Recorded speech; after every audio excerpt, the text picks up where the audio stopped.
Murder in the morning from the Hidden Killers podcast. Sherri Papini. That's what we're going to talk about. I don't know if you've seen the documentary yet. Have you seen it? I haven't, and I have a very weird reason for not watching it. Why? I don't want it in my search history, and I don't want it to start suggesting crap like that because this woman's nuts. Well,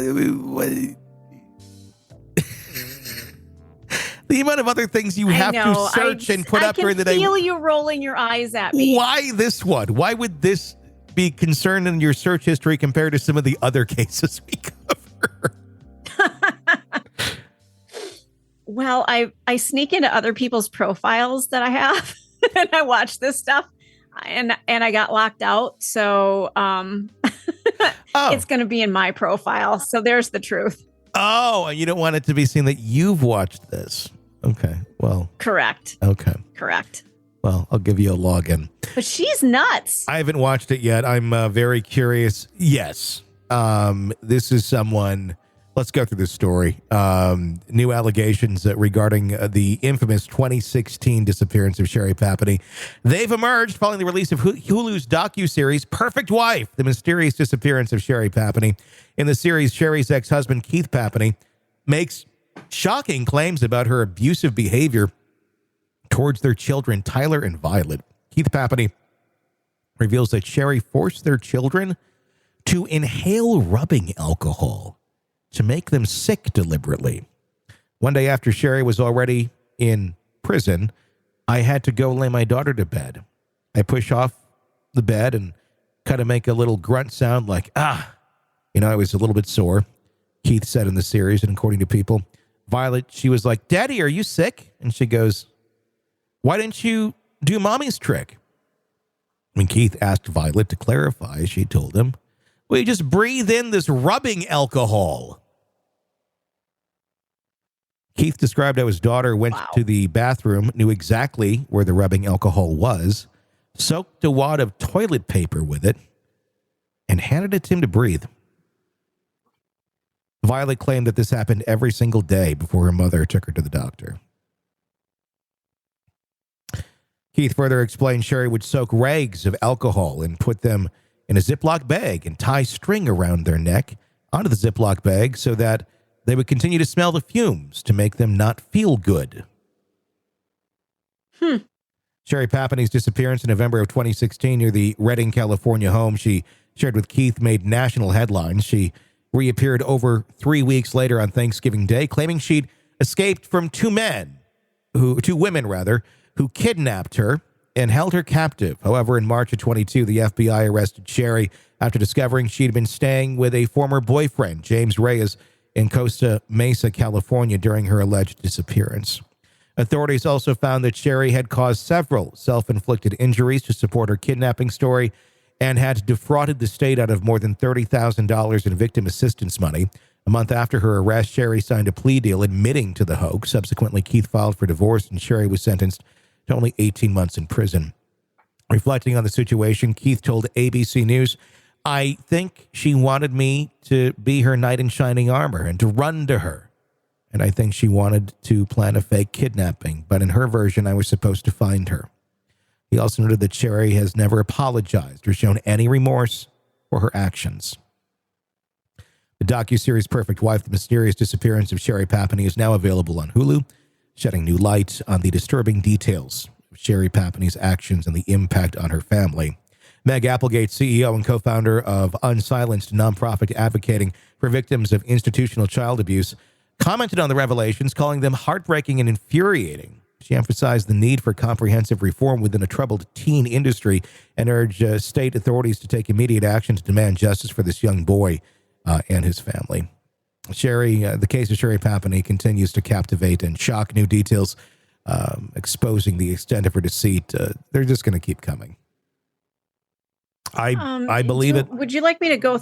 Go ahead. I just say I believe it. That's all. Go ahead. I've got the symptoms of isopropyl alcohol poisoning, if you would like them. Yeah. So what happens is when you inhale them, they go into the lungs, like anything you would breathe. They can cross over the membrane and result in brain and nerve damage. Nerve damage includes dizziness and numbness. Less severe symptoms include nausea and headaches. You may experience a quick headache or demonstrate an intolerance to the odor if you inhale it briefly. Sounds like they were doing it for long periods of time. Horrible. I say time to reopen the case.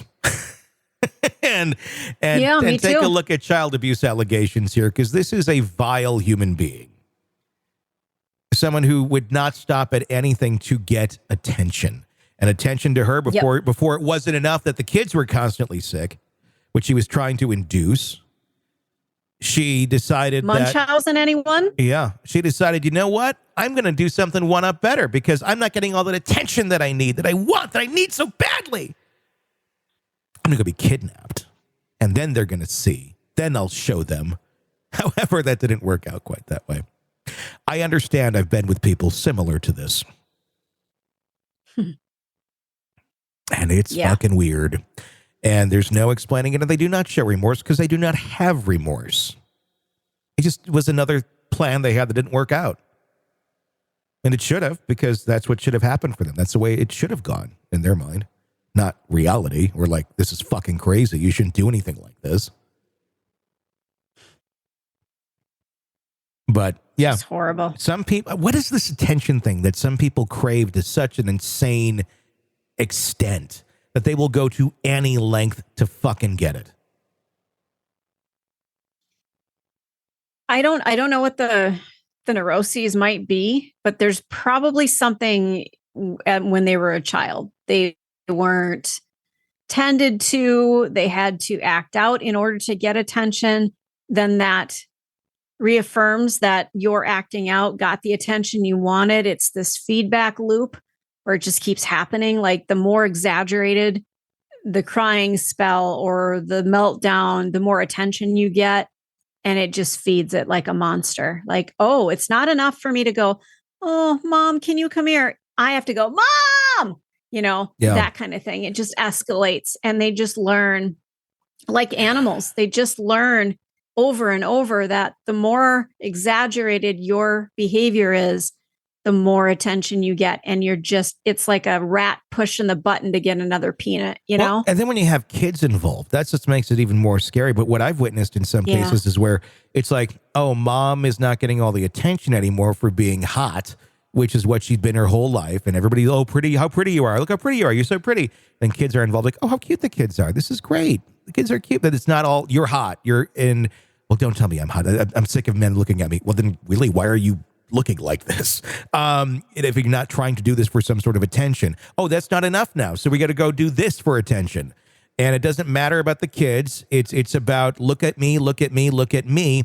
And with someone like Sherri Papini, I think that's a lot to do with it. Where, she's a very attractive woman, without a doubt. Men easily would look at her and go, wow. But when then she doesn't get that extreme amount of attention, or now there's kids involved and people are paying attention to things like that, and not just her. She goes to this extreme because she needs that extra. It's like it's on Karen Reed a little bit, where it's like the kids are getting in the way of our relationship. It's like, well, that's fucking kids. That's how that works. And it's something like this. I could see it too, where the kids are getting more attention. Let's make them sick. And look at mom. She's a hero. She's the one that's stepping up. I'm just there for them. I'm taking them to the doctor. I'm doing this. I'm doing that. Oh, you're such a good mom. And you're so attractive. And oh, you're such a good person. You're so pretty.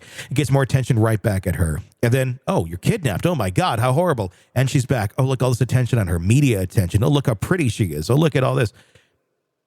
I think a lot of it goes back to vanity, quite honestly, with somebody like Sherri Papini. To such a sick extent.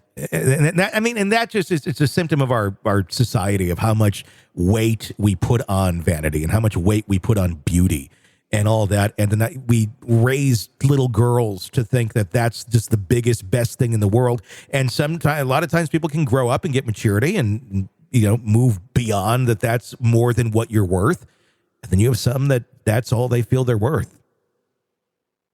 Even though it's not true. But that's the basic disorder that you've created when that's the main point that anyone points out to you your entire life. It's disordered thinking. It's trying to get gratification in places it doesn't belong, and never getting checked for it, never having it called on the carpet that this behavior is not okay. Yeah. And dealing with it. That's why therapists exist. Mm-hmm. Somebody somewhere had to have seen her behavior. This isn't new. No. This isn't new for her. They've seen it all along. But it just kept growing and snowballing until it got to this point. And thank God she didn't do more to these kids to get attention. Yeah. I mean, they're very lucky that that's all that happened to them. We may learn more. I don't know. Yeah. It's terrifying. I do wonder if we are going to learn more. But yeah, without a doubt, horrible. And if all this is, and I don't see any reason why Keith would be making any of this up. He's already gone through hell. Yeah, I think that needs to be looked at. I think there needs to be additional charges brought against her for this horrible, horrible behavior. Now, is that going to correct any of the behavior? I don't know the answer to that. And a lot of times it doesn't. They just recognize it and go, oh, well, they're wrong. I'm right. I'll have to do the time or whatever because that's what they think I need to do. But this is someone who clearly needs a lot of fucking mental help. And I hope she gets it, but I don't know. This is just sickening to hear that. Yeah, these poor kids, they're going to need therapy for the rest of their lives for what she's done. Yeah. It's like, oh, what mom did that's not normal? No, I'm sorry. It's not. Want to listen ad-free? Want advance access to all of our interviews before anyone else? Become a True Crime Today Premium Plus subscriber on Apple Podcasts. You get every episode commercial-free. So you can binge on true crime until you can binge no more. Search True Crime Today Premium Plus on Apple Podcasts now, or go to our podcast page and sign up now. More of the Hidden Killers podcast next.